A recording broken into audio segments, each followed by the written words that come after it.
ጥያቄ አለ? ማነው? ደን ከላይ ሰላም ዲነን ሰላም ብያለሁ። ሰላም አለ አልሐምዱሊላህ። ጥያቄ ነበረኝ። እሺ ጥያቄ ምንድን ነው? ከመሐመድ በፊት እስልምና መኖሩን ማስረጃ ካለ? እሺ ከነቢዩ ሰለላሁ ዐለይሂ ወሰለም በፊት እስልምና ለመኖሩ ማስረጃ አለ። ልክፈትልህ? ምን ላይ ነው የምከፍተው? በሂስትሪዎችም ካለ በሂስትሪ ደረጃ ችግር የለም። ከሂስትሪ ማስረጃ ሊሆን አይችልም። ስለ እምነት መለኮታዊ መጽሐፍቶች ተብለው የሚታወቁ ናቸው። ምን ማስረጃ ነው?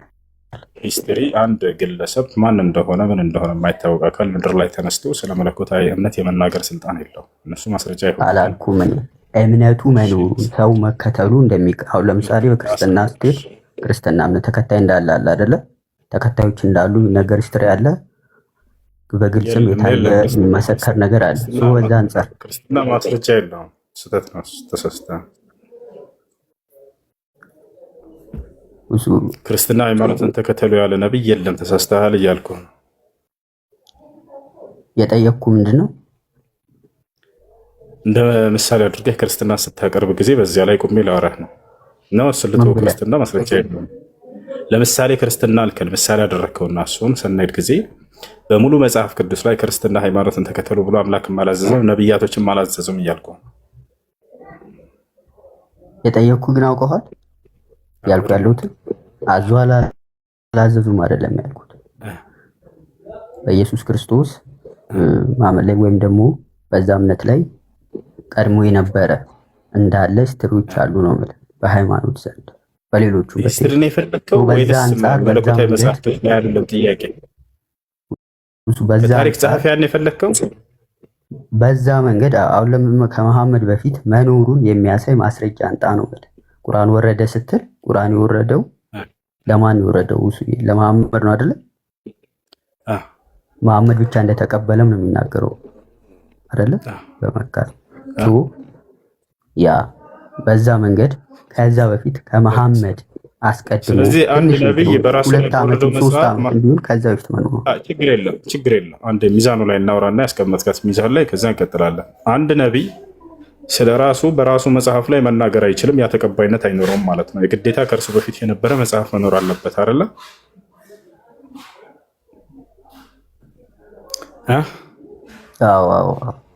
በጣም ጥሩ። ኢየሱስ ስለዚህ አዲስ ኪዳን ላይ እየተናገረው ሁሉ ሐሰት ነው፣ ውሸት ነው ማለት ነው። ሙሴ በብሉይ ኪዳን ላይ እየተናገረው ሁሉ ውሸት ነው ማለት ነው። ከእነርሱ በፊት በነበረ መጽሐፍ አላስረዱም፣ አልተናገሩም። እኔ በመጽሐፍ አላልኩም። እኔ በመጽሐፍ ላይ የለከውኛል።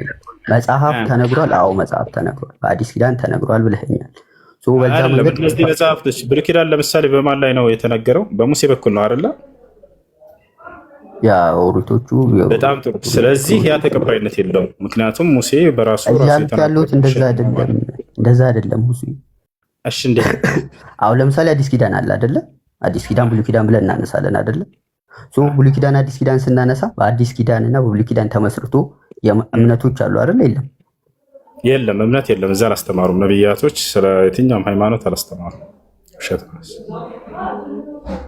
ሰምተኛል እያልኩ ያለሁት ክርስቲያን ተብለው ተጠርተዋል አይደለ? ደቀ መዛሙርቶች ክርስቲያን ተብለው ተጠርተዋል። ማን የጠራቸው? ማንም ይጥራቸው ደቀ መዛሙርት ክርስቲያን ተብለው ይጥራቸው አይደለም። ማን የጠራቸው? ክርስቲያን ብሎ ይሄን ስያሜ የሰየማቸው ማን ነው? ተጠርተዋል አልተጠሩም? ማን የጠራቸው? አምላክና ነብያት ናቸው። ዋናው ቁም ነገር እሱ ላይ ነው። ቁልፍ እሱ ላይ አምላክና ነብያቶች ናቸው ክርስቲያን ብሎ የሰየማቸው። እኔ ነኝ የጠየቅኩ። የኔን ጥያቄ ብትመልስልኝ ደስ ይለኛል። አንተ ራስህ በጣም የሆነ ጉዳይ ላይ ምንም አያገናኙም እኮ ነው እያነሱ ካለው የሚያገናኙ ነገር አሁን አንተ ክርስቲያን ተብለዋል አልከና አይደለ? ማን ያላቸው? አምላክና ነብያቶች ከሆኑ ሰየው ክርስቲያን ተብሎ ያዝልኝ። ክርስቲያን ተብለዋል ያለው ማን ያላቸው? እሱ ላይ አንቁም። ወደ አንተ እንቆማለን። በሕግ አምላክ ከዚህ ራስ ገብተህበታል። አምላክና ነብያቶች እውቅና ሰጥተውታል። ይህን ስያሜ ክርስትና ወይንም ክርስቲያን የሚለውን ንገረን። ኦኬ ላምበው ቃሉ ማን ነው ክርስቲያን ያላቸው? እኮ ቃሉ ላንብበው ወይ ነው ያልኩ። ኦኬ ላውጣው። ማን ነው ክርስቲያን ያላቸው አካል አምላክ ነው ወይንስ ነቢያቶች ናቸው? ክርስቲያን ተብላችሁ ትጠራላችሁ ሐዋርያቶች እኮ። ማን ነው ሐዋርያቶችን ክርስቲያን ናቸው ያላቸው? ላንብበው። አንብበሽ ውዙ እኔ በደንብ ስማኝ። የጠየቅኩ ነገር ገብቶሃል፣ ተረድተኸዋል። በጠየቅኩ መንገድ መልስልኝ ነው ያልኩ ያለው። ማን ነው ክርስቲያን ያላቸው? ኦኬ አትመልስም። ማን ነው ክርስቲያን ያላቸው? ላንብባል። ይኸው ጠበቅኩህ፣ እድል ሰጠው። አንብበሽ። ማን ነው ክርስቲያን ያላቸው? አትመልስም። ሉጣ አትመልስልኝ። ቀድሞ እንዳልነበረ መሰለኝ ማለት ነው። በቃሽ ላስረዳሽ። እስልምና እንደነበረ እስልምና ከነብዩ መሐመድ ሰለላሁ ዐለይሂ ወሰለም በፊት ለመኖሩ በቃሽ ተወኝና ለተቻለው በቃ እዚህ የሚያክል ከተጨናነቀ ቀድሞ መኖሩን ማስረጃ ስለኝ ታርጌት። እሺ ችግር የለውም ላሳየህ ነው። ቀድሞ መኖሩን ላሳየህ ነው። በቃሽ ከቁርአን ውጭ ነው አይደል የፈለከው? ያ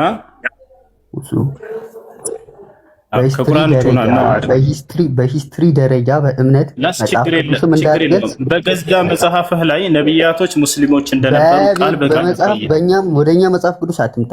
ከኛ መጽሐፍ ቅዱስ በገዛ መጽሐፍህ ላይ እስልምናን እንደተከተሉ ነቢያቶች ላሳይህ። ለምን መጽሐፍ ቅዱስ ተበርዟል ብላል አይደል? ነው የምትቀበለው ማትቀበለው አለ። የተበረዘ እያለ የምትቀበለው ማትቀበለው አለ ማለት ነው። እንደተበረዘ የራስ የገዛ መጽሐፍቶች ይናገራሉ። በቃ እሱ ተበርዟል ብለህ የምታምን ከሆነ ከዛ መጥቀስ የለብህም ማለት ነው። ያም ልክ መበረዝ ማለት ነው። ኧረ በእግዚአብሔር የጠየኩህን መልስልኝ። ያነሳና የሆነ ጉዳይ በዚያ ሲከተለው ጊዜ ይሄንን ተወኝ ይላል። የሆነ ጉዳይ ያነሳና እዚያ ጉዳይ ላይ ስንሄድ ጊዜ ይሄንን ተበርዟል ብለህ ታምናለህ። መበረዝ ማለት ትርጉም ምን ማለት ነው? ገብቶሃል ወይ? ገብቶሃል? መበረዝ ማለት ምን ማለት እንደሆነ። እሺ መበረዝ ያልከውን አብራራው። በዛው አብራራው። አንተ መበረዝ የምትለው በዛው በቃ። እሺ ተበረዘ ሲባል ጊዜ እውነት ከሐሰት መቀላቀሉ ነው። አምላክ አላህ ሱብሓነሁ ወተዓላ ያ አህለል ኪታብ ሊመ ተልቢሱነ አልሐቀ ቢልባጢል ይላል። እናንተ የመጽሐፉ ሰዎች ወይ እውነትን ከሐሰት ለምን ትቀላቀላላችሁ ይላል። እውነት አለ ቃላቶቹ ማለት ነው አይደል? እሱ አዳምጠህ በውስጡ ያሉ እባክህን አዳምጥ። ከጠየቅ በኋላ እውነትን ከሐሰት ለምን ትቀላቀላላችሁ ይላል አይደለ? ስለዚህ በውስጡ እውነትም አለ ሐሰትም አለ፣ ተቀላቅሏል። ይሄ ነው መበረዝ ማለት። ታዲያ በእነዚህ መጽሐፍቶች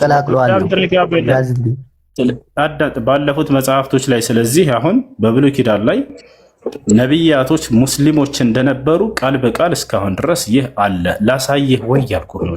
ለመጨረሻ ጊዜ ተበርዟል ብለኸኛል። ቃላቶች ተቀላቅሏል ብለሃል። ከእውነት ከውሸት ተቀላቅሏል ብለሃል። ከእውነት ከውሸት መቀላቀላችሁን በግልጽ ይሄ ተብሎ የተቀመጠ ነገር ካለ ማስረጃ አንጣና አሳየ። ይሄ ተበርዟል ያልተበረዘም ብለህ የምታምን አይ ምትል ከሆነ መጠይቅን ጥያቄ ብቻ መልስ። ስለዚህ አሁን የጠየቀው ጥያቄ ወደ መጀመሪያ እንመለስ ነው። ከመሐመድ በፊት መኖሩ የታሪክ አይደለም። አሁን ታሪክ ለመለኮታዊ አስተምሮዎች ወይንም ለመለኮታዊ እምነት ማስረጃ ሊሆን አይችልም። ታሪክ በገዛ መጽሐፍህ ላይ አዳምጥ እንጂ ለምንድን ነው ሚት የምታደርጉኝ? አዳምጥ። አድሚኖች ናቸው ቢያደርጉት ጣልቃ እየገባህ ስለሆነ ነው። ዳን ታግሼ ማስረዳ ለአንተ ሳይሆን ከዚህ የሚሰሙ ክርስቲያኖች ስላሉ ነው። ስለዚህ አሁን ምን እናደርጋለን? በገዛ መጽሐፍህ ላይ ነቢያቶች ሁሉ ኢየሱስ ክርስቶስ ሳይቀር ሙስሊም እንደሆነ ላሳየህ። እሺ አሁን ተዘጋጅ።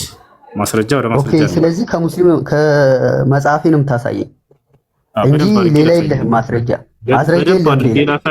በደንብ አድርጌ ላሳየህ ነው። ወሬውን ተው፣ ላሳይሽ ነው። አሁን ተዘጋጅ እኮ ሌላ ማስረጃ የለህም ማለት ነው። ላሳየህ ነው። ተዘጋጅ እያልኩ ይህን ነው እምነት ብላችሁ የምትቀበሉት። በቃ መሳደብ ጀመረ። ያችላል። አየህ፣ በገዛ መጽሐፍህ ላሳየህ ስል መሳደብ ጀመረ። ነቢያቶች ሙስሊሞች እንደነበሩ ቃል በቃል ልናይ ነው። በመጀመሪያ መጽሐፈ ኢዮብ ላይ እንግባ። ምን ይላል መጽሐፈ ኢዮብ?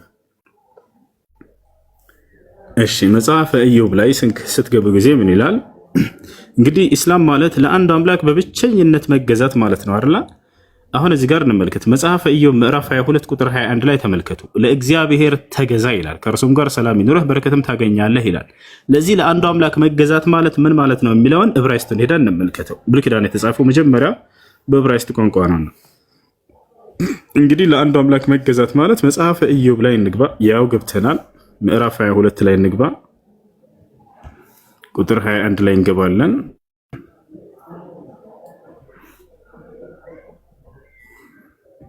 ወደ አማርኛ እንቀይራለን። ያው ኢዮብ 22:21 ለእግዚአብሔር ተገዙ እያለ ይናገራል። ለአንዱ አምላክ ለእግዚአብሔር መገዛት ማለት ምን ማለት ነው የሚለውን እስኪ መፍቻው ላይ ሄደን እዚሁ እንመልከተው። የትም ሳንሄድ ያው ሂብሩ ይላል። እዚህ ጋር ሂብሩ እንገባለን። ወደ ትይዩ ዕብራይስጥ ሂዱ ይላል። እንሄዳለን። ወደ ትይዩ ዕብራይስጥ ሂዱ። ኢዮብ 22:21 ለእግዚአብሔር መገዛት ማለት ምን ማለት እንደሆነ እንመልከት። ያውና እሺ፣ ያው እስልምና ማለት ነው። ምን ማለት ነው? ለእግዚአብሔር በትክክል መገዛት ማለት ነው ይለናል። ያሰላ ለአንዱ አምላክ ተገዙ እየተባሉ ነብያቱ ሲታዘዙ እስልምናን ተከተሉ እየተባሉ ነበር። እስልምና ማለት ነው ምን ማለት ነው? ለእግዚአብሔር በትክክል መገዛት ማለት ነው። ታዲያ ኢየሱስ ክርስቶስ ለእግዚአብሔር ለአምላኩ ይገዛል ወይ? አዎ በደንብ ይገዛል። ስለዚህ ሙስሊም ነበር። እንመልከተው ኢየሱስ ክርስቶስ ራሱ ለአምላኩ የሚገዛ እንደሆነ። አንደኛ ቆሮንቶስ ምዕራፍ 15 ላይ እንግባ። ምዕራፍ 15 ቁጥር ያውና 28 ላይ ምን ይላል? ሁሉ ከተገዛለት በኋላ ግን እግዚአብሔር ሁሉ በሁሉ ይሆን ዘንድ በዚያን ጊዜ ልጁ ራሱ ደግሞ ሁሉን ላስገዛለት ይገዛል። ያሰላም ኢየሱስ ክርስቶስ ራሱ ይገዛል። ለአንዱ አምላክ መገዛት ማለት እስልምና ማለት ነው ብሎ አስቀመጠ። ስለዚህ ለአንዱ አምላክ ተገዙ ሲባሉ ጊዜ ነብያቶች ሙስሊም ሆኑ እየተባሉ ነበር። መቼ ሙስሊም የምትሆኑት ነው አሁን ጥያቄው። ያ ክርስቲያን ሆኑ ተብሎ የታዘዙበት ነብያቶች አንድም ቦታ ላይ የለም። ጥያቄ ያለው ካለ ይቀጥል። ሰላም ሁሱ። እሺ ሰላም እንዴት ነህ? አለ አልሐምዱሊላህ። ደህና ነህ? እያወረድከኝ እኔ ለምንድን ነው የምታወርደኝ? ጥያቄ ምንድን ነው? ጥያቄ ምን መሰለህ?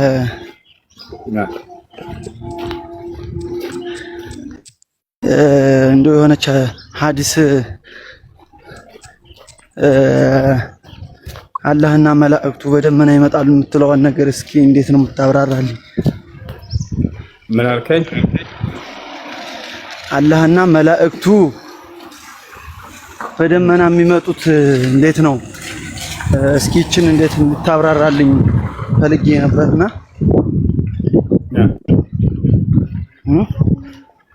የትንሣኤ ቀን የፍርዱ ቀን ነው።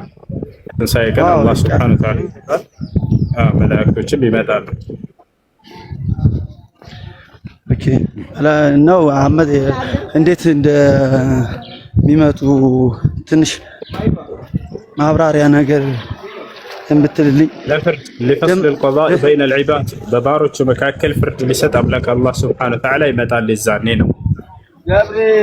ኦኬ አይ ነው እሱና ደመና ፍጡር ነው አይደለም ብዬ ነው እንጂ ደመና ፍጡር ነው። ታዲያ በፍጡር እንዴት ፍጡር ያልሆነ ነገር እንዴት በፍጡር ይከበባል?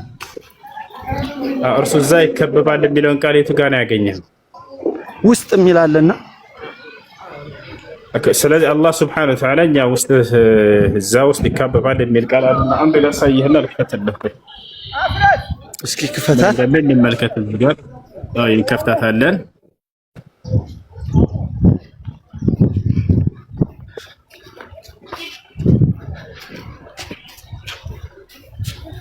እሺ አንድ ሜት አድርጋ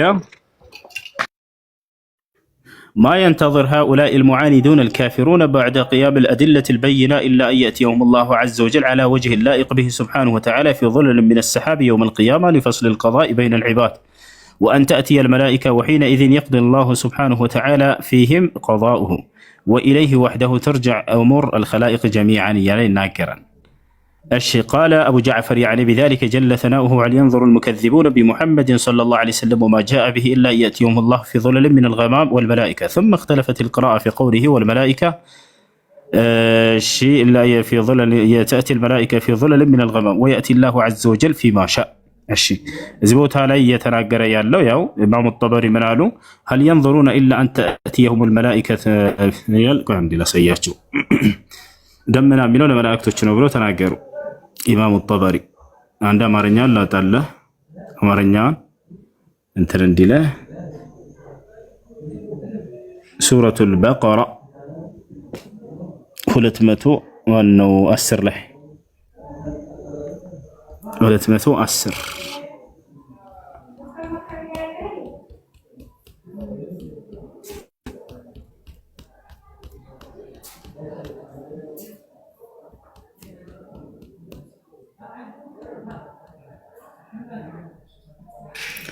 ያውና ምን ይላል አላህ ቅጣቱና መላእክቱ ከደመና በሆኑ ጥላዎች ውስጥ ሊያመጧቸው እንጂ አይጠባበቁም። ነገሩም ተፈጸመ፣ ነገሮችም ሁሉ ወደ አላህ ይመለሳሉ ይላል። እሺ እዚህ ጋር ያልገባህ ነገር ባጭሩ ምንድነው? ግልጽ እኮ ነው። እኔ ያልኩ ነገር እኮ ግልጽ ነው። ውስጥ የሚላል እና በደመና ውስጥ እያለ ነው። ስለዚህ ደመና ፍጡር እስከሆነ ድረስ ውስጥ የሚለው ነገር የሚያመለክተው ውስጥ የሚለው ነገር በዛ ውስጥ በደመና ውስጥ እንደሚካበብ ነውና ውስጥ ካለ አሁን እኔ ቤት ውስጥ ነኝ ካልኩኝ በቤቱ ተካብቤ ያለሁኝ። ስለዚህ ውስጥ የሚለው ነገር እንዴት ነው የምታዩት? ይሄን ነው ያልኩት። ጨረስክ? ሌላ ለመሸፋፈን ሳይሆን እቺን ግልጽ አድርገህ አብራራልኝ። ለምን መሸፋፈን ነው ልታወራው? ጨረስክ ወይ ነው የተባልከው? ጥያቄ ሁልጊዜ እንደው እግዚአብሔር እንትን መጽሐፍ ቅዱስ ላይ አንዲት ዝም ብለህ ጎግል ሰርች እያደረክ ማብራሪያ እስልምና የምትል ነገር እያመጣ ሰው መሸወድ አይደለም። ይሄም ጨረስክ ወይ ነው የተባልከው? ካውቀን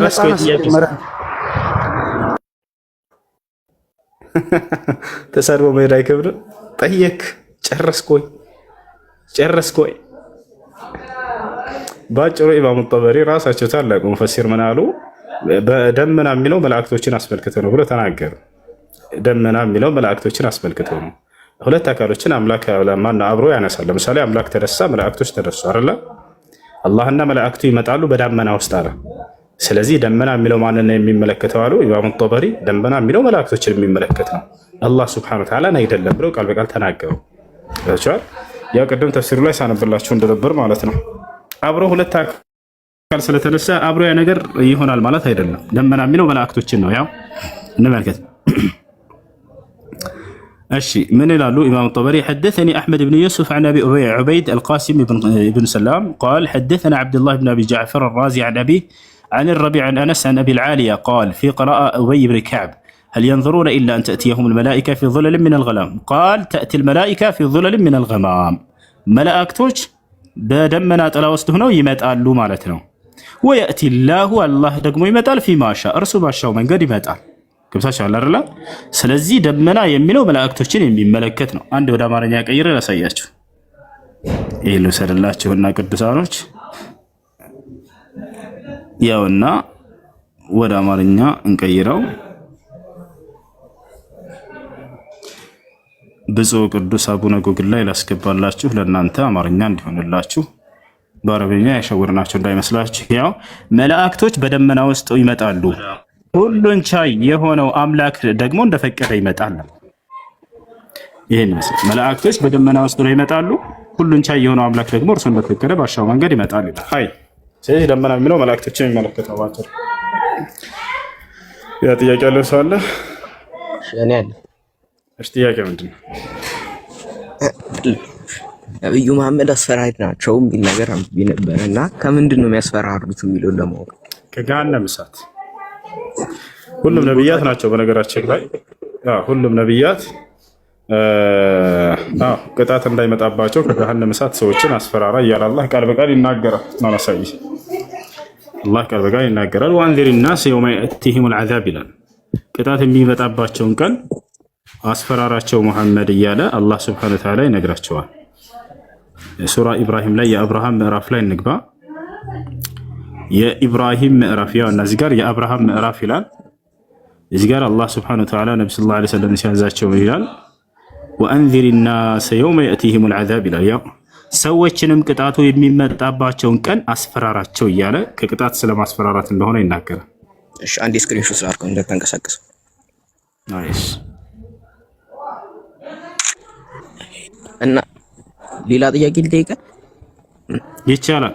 ተመልከቱ፣ ወላሂ ለአዚም በደንብ ለሚያስተውል ሰው ቀጥሎ ምን እንደሚል ተመልከቱ። ነገ የፍርዱ ቀን ከሃዲያኖች ምን እንደሚሉ እንመልከት።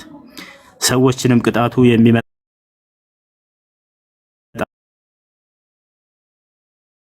አቆየን፣ ጥሪህን እንቀበላለን፣ መልእክተኞችህን እንከተላለን ይላሉ አለ። እንግዲህ የፍርዱ ቀን እባክህን አንድ ያቆየን፣ እንደገና መልሰን ዳግም ጥሪህን እንቀበላለን፣ መልእክተኛህን እንሰማለን